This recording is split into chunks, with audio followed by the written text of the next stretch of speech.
Mtazamaji wa Pure Africa TV na msikilizaji wa Pure Africa Radio 88.7, natumaini kwamba uheri. Karibu tena ndani ya dawati. Mimi naitwa Hezron ambaye niko tayari na mgeni ndani ya dawati. You're welcome.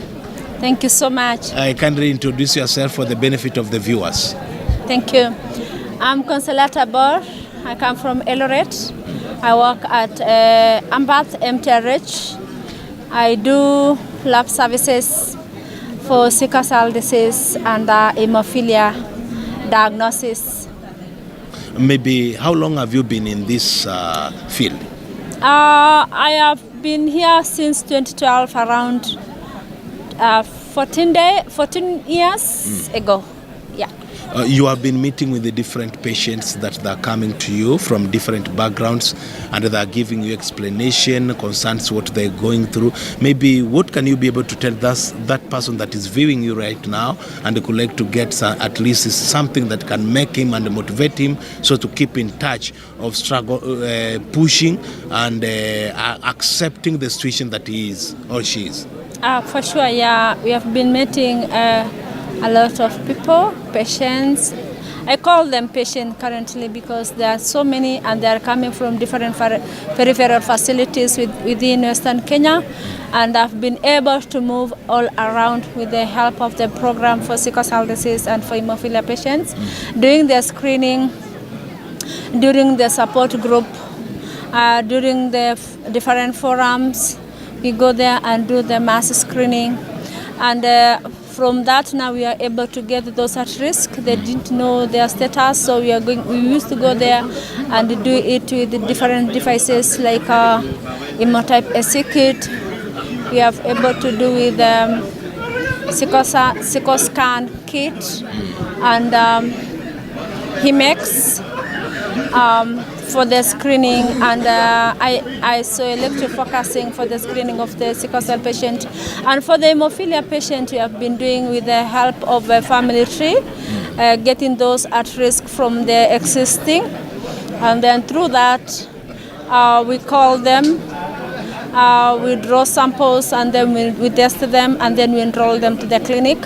And we also encourage them, especially, there's a lot of challenges, especially when you call somebody and tell somebody that I'm so-and-so, I want you to come to the hospital because you are in the family tree, and we feel that we get you from your brother, for example, X. You are coming from an X family or X is your brother. So come, we are suspecting you might be having hemophilia. So for the time that message gets to those people, they can deny. So I have to explain myself, introducing myself, letting them know I work in the laboratory, I am Consolata, so come to MTRH hospital so that I am the one taking sample, I am the one testing you. So giving that confidence and making them feel at home and making them feel they have somebody, that's when now they'll come. Okay. For hemophilia patients. And then we encourage them to draw sample, because when you draw sample is when now you will know if you have a disease or if you don't have a disease. Yes. And it's good for early diagnosis, early prevention, early treatment, to stop spreading from within your organs, affecting other organs, and also can paralyze you or can make you not to be active. Okay. Especially hemophilia. And you have also ladies or mothers who give birth to these children. They are also having excess bleeding. They can during birth and during the menstrual period, even their daughters. So we also encourage them to come for tests, because already they have children or boys who have grown up and yet they are hemophilia. Is there, can you be able to get someone that maybe the father and also the wife, maybe husband and wife, they are not with the sickle cell, but now they are baby born already old, the sickle cell? Yeah. It is inherited. You inherit these are blood disorders, and you get them from our fathers or our great. So it is in a lineage, and there's mutation.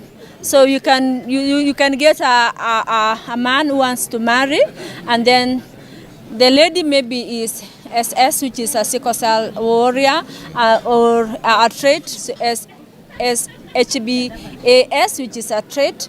And then he marries somebody, maybe the person, that both of them, that this man maybe he or she doesn't know the status, but one can be knowing, the other one doesn't know, or he knows it's AA normal. And then you give birth to a child. The child can be SS or a child can be a trait. And then the guy can deny that, according to my background, according to my parents, they don't have the disease. Okay. So that is now where we do genetic counseling, because they have to understand the origin of the disease. Okay. Both of them are blood disorders. You inherit them. And there is mutation. Yes. Maybe it has skipped you, because if you have if you have one person with SS, you can give a child with a sickle cell disease. But if you have two traits, one is a trait, another one is a trait, you can have a child, one can be normal, one can have a disease, or can be a trait. So that mutation, that person has to understand, and we normally draw them to educate them. You have to give that person an education, so that you don't blame anyone.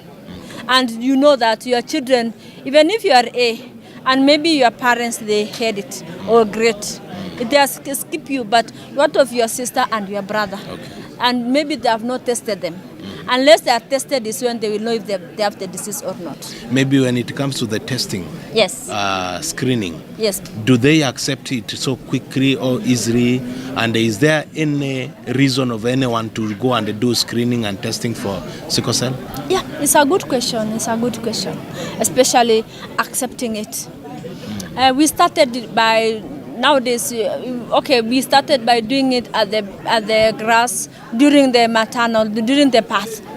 So when you go screening in newborn unit at early age, I educate mothers about the disease before I draw the samples of the young ones, and also they'll be advocates to their societies because they are coming from far. So in your neighbor or in your area or wherever you will be, advocate for the disease so that others can come. And we also show them the signs and symptoms of the, let's say for the sickle cell disease, enlargement of the spleen, pain during the clamping, healing because of oxygen inakuja very low, and then the jaundice, and then even the lips inakuwa red, HB inakuwa low, infections kila wakati, transfused damu anaongezewa kwa mtoto kila wakati. So tunawaeleza hizo signs and symptoms. Lakini saa zingine wanaweza confuse na malaria, because wanasema mtoto alikuwa na malaria, lakini ukielekezwa kabisa kwa daktari mwenye anahusika, definitely watajua kama ni sickle cell ama sio sickle cell.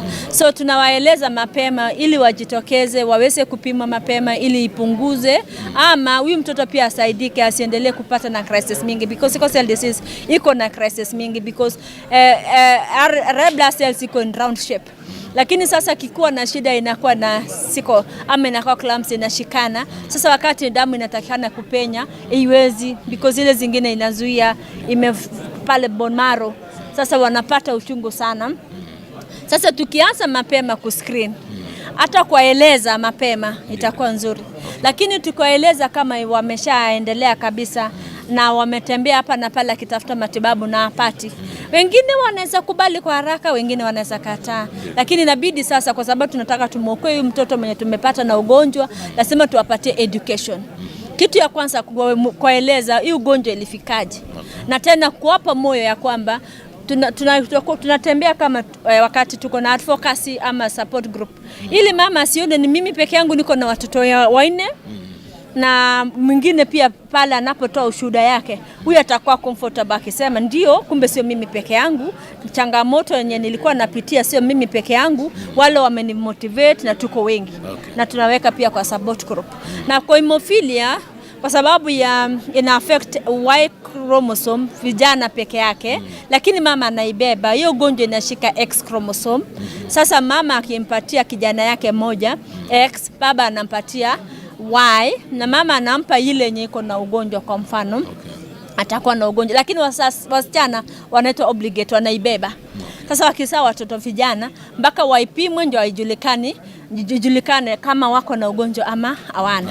Hawa sasa wakati ni vizuri kwa hawa ni resi kiasi, Kwa sababu wakati unapeleka mtoto kwa chanjo inafimba.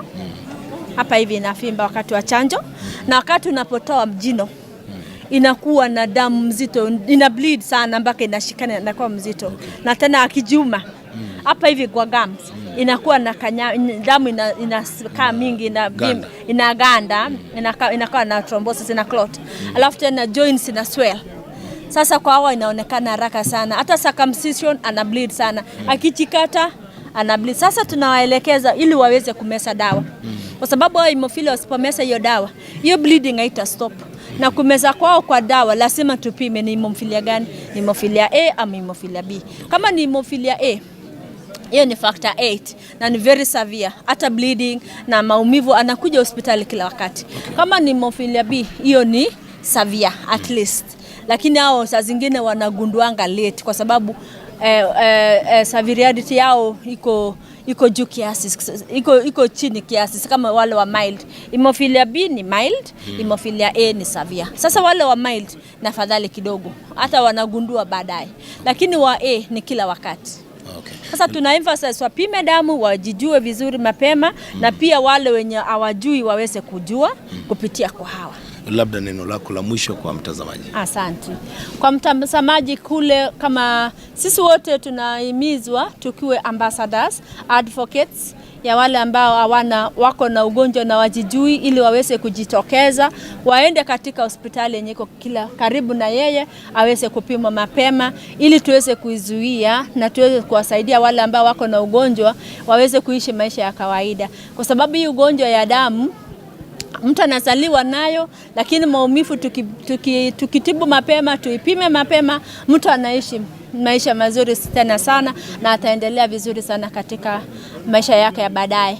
Sasa sisi, mimi na wewe, tukue advocates, tutume ujumbe ili fikie kila mtu, watu wajitokeze, wajipime mapema ili waweze kupata matibabu mapema, waweze kuizuia, na ujumbe isambae kwa kila mahali, ndio tukue na health society, healthy community, and then we build our nation. Thank you. Asante sana. Thank you for coming. Thank you so much. Tumefurahi. Nashukuru. Asante. Thank you.